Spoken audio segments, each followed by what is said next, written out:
Hello, sexy people of the internet. Today I'm trying out a new video format where at the end of each month I very briefly go through all of the Warhammer 40k updates from the previous month, which will obviously be September for this video. You get the idea. Anyway, without further ado, the first thing I'm going to mention are the attention that the Raven Guard Imperial Fists got. I won't talk about the Salamanders because they're blackout drunk.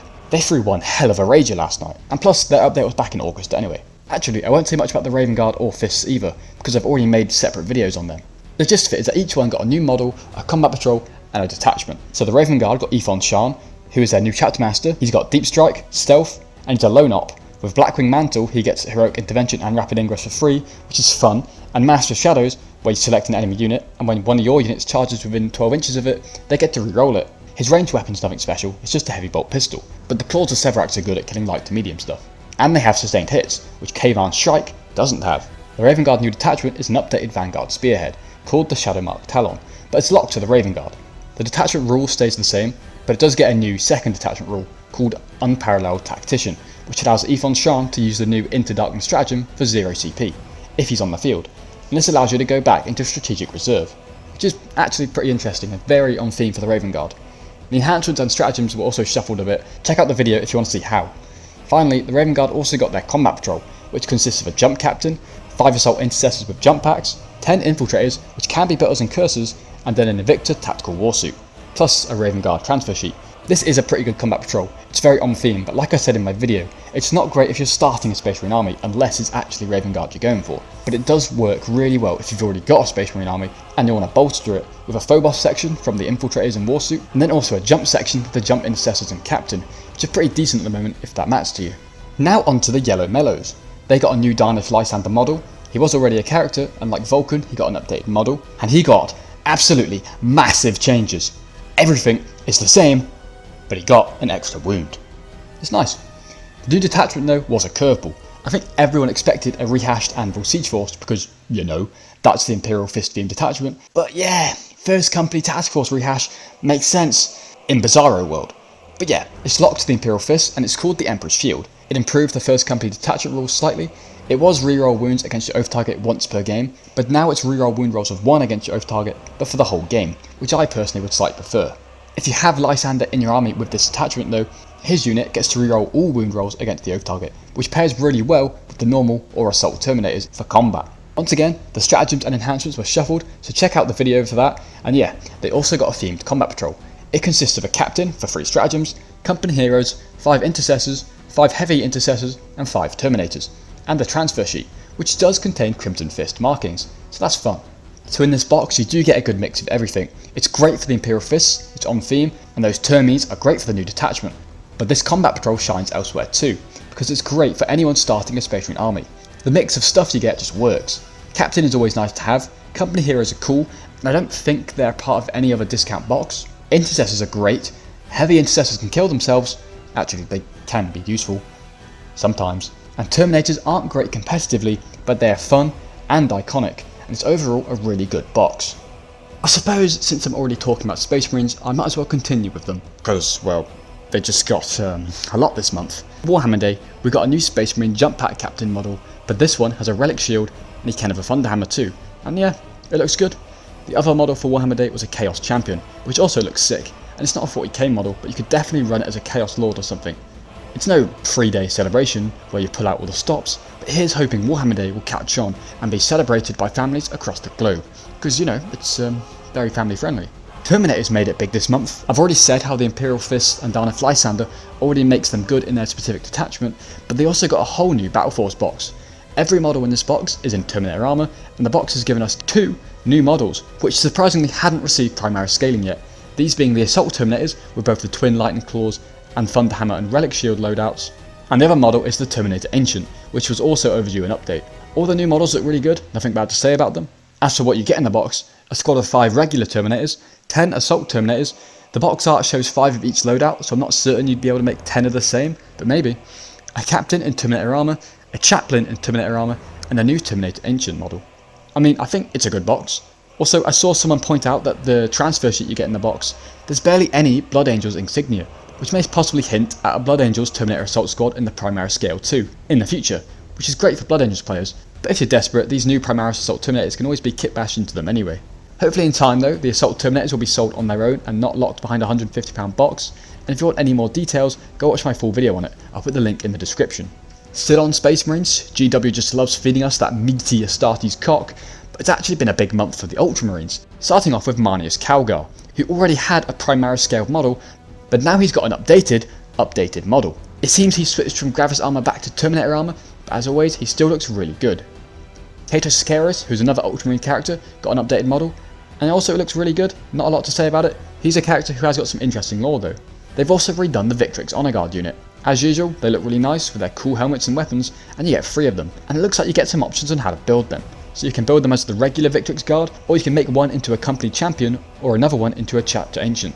So I feel like this box would be really good value, because obviously all 3 models look really good, but you can also use one as an ancient and the rest as some of the character models, which means in casual games you might not have to necessarily play them as Victrix Honor Guard if you just like the models and think they make a cool ancient. But yeah, some nice models that got revealed, but it's definitely pissed off the Chaos fans.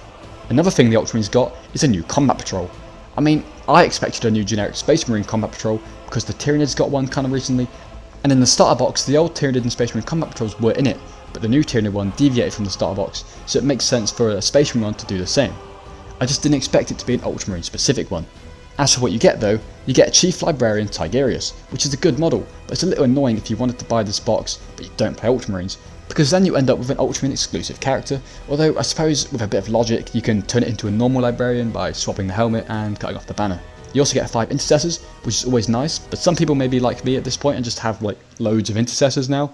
You get 5 Reavers, 3 Aggressors, and 3 Blade Guard Veterans, which I suppose does fit the Ultramarine theme well because it's very versatile. You get a Psyker, some Tacticus, Gravis and Phobos armor units, as well as some Elites. I think it's a decent combat patrol, but it does feel like it's missing something, but that might just be me being pedantic. We're now a large way through the video and I can finally stop talking about Space Marines. Year of Chaos, more like Year of Lies or something, I don't know, I got nothing. Sorry Chaos fans. At first I was like, well, Chaos got stuff at the start of the year, but each week seeing more and more Space Marine stuff revealed makes me feel worse and worse for them. But hang tight Chaos fans, I'm sure you'll get stuff at Christmas. Ooh, maybe a second release wave to add to the recent Emperor's Children range. Now that'll be good. For some other news on combat patrols, we've got another 2 that have already been released. They were a bit of a surprise, but a welcome one at that, which is actually the opposite of what my parents said when I was born. These 2 combat patrols are a Harlequin one and a Death Korps Krieg one, which in itself is interesting because these are sub-factions of larger armies, which don't tend to get their own dedicated combat patrols, and hopefully this sets the precedent for it to happen more in the future. They actually remembered that Harlequins existed, and in their box you get a Solitaire, a 6-man Harlequin troop, 2 Skyweaver jet bikes and 2 Starweavers, which can also be built as Void Weavers. This is a nice box which comes out at around 500 points. The Harlequin units are on the pricier side in game, and the points also do depend on if you build Star or Void Weavers. It does only have 11 models in the box, but a lot of them are slightly bigger models like the vehicles that you get, and like I said, the cost in game is high, so they wouldn't need to add any more. I wouldn't worry about this though, and I think it's a nice box for Harlequin players. It's an easy way to add a little Harlequin section to your Eldari army.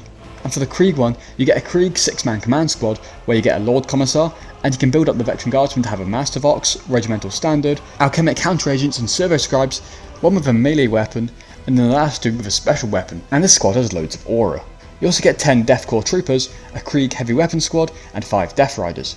I think it's a good combat patrol which makes sense. I wouldn't worry too much about the points cost in the box because you only get 255 points worth, but this does tend to happen with cheaper armies, especially the Astra Militarum when they don't get any vehicles in the box. It's also been a big month for the Drukhari. They got a couple of new boxes and they finally got their 10th edition Codex, so go pick it up Drukhari players. I do think you lost the resin models because they aren't in the Codex, but they've changed the army rule of Power of Pain a little, where each unit now has a different pain ability instead of just getting the same ones for everything.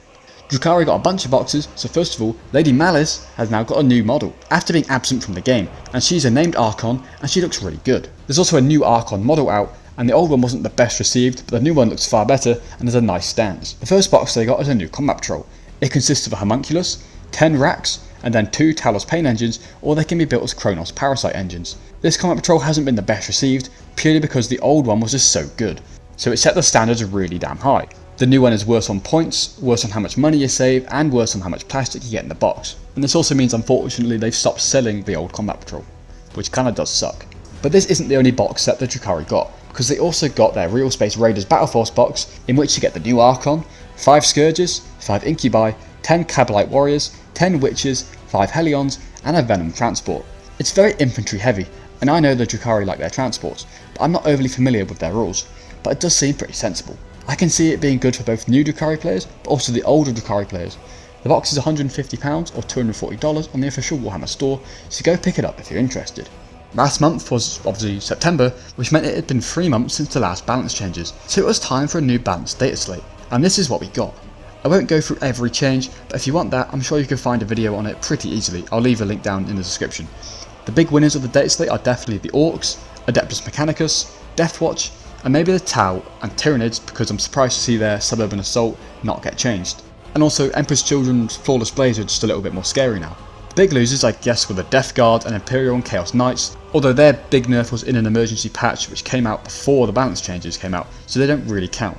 The Thousand Sons though lost really big, with lots of their best units having a higher points cost, and also a rules nerf, where each Kabbalistic ritual can only be attempted once per turn, which may take them from being one of the better armies in the game down to a more mid-tier army. Also, they removed challenger cards from tournaments, which they just nonchalantly threw into the data slate, but this is actually a really big deal for competitive players. Finally, for some other news this month, the Fellblade Super Heavy tank was released for the Horus Heresy if you fancy the Super Heavy for your Horus Heresy Space Marine Legion. And also the mini of the month for October, so spoiler warning if you want it to be a surprise, is a Ratling from the Astra Militarum. What a guy. As for what we didn't get this month, I thought that the other 2 Space Marine combat patrols that were announced alongside the rest of them would have been released in September, those being the Iron Hands and White Scars ones. I'm really excited for the White Scar one because I love speed, but the Iron Hands one is an acquired taste. Yeah, I'll go with that. Plus, Sabodin Khan looks amazing, and I really hope it encourages GW to give Space Marines jet bikes like they have in the Horus Heresy range. The Iron Hands character, Kanok Var, is fine. He's a big boy in Terminator armor with an interesting choice of power weapon. Thanks for watching this video. I'm going to attempt to make one of these every month because I just love talking about Warhammer. And A, this seems like a good way to do it, and B, it actually forces me to keep up with the latest and greatest 40k news, which is something I usually just slack off at and only keep up with the news for my own armies. But yeah, if you like 40k and you like me talking about 40k news, subscribe, because boy have I got news for you, because when you subscribe, I bust everywhere. And on that note, I'll leave the video there, and hopefully I'll see you next month. Peace out, bitches.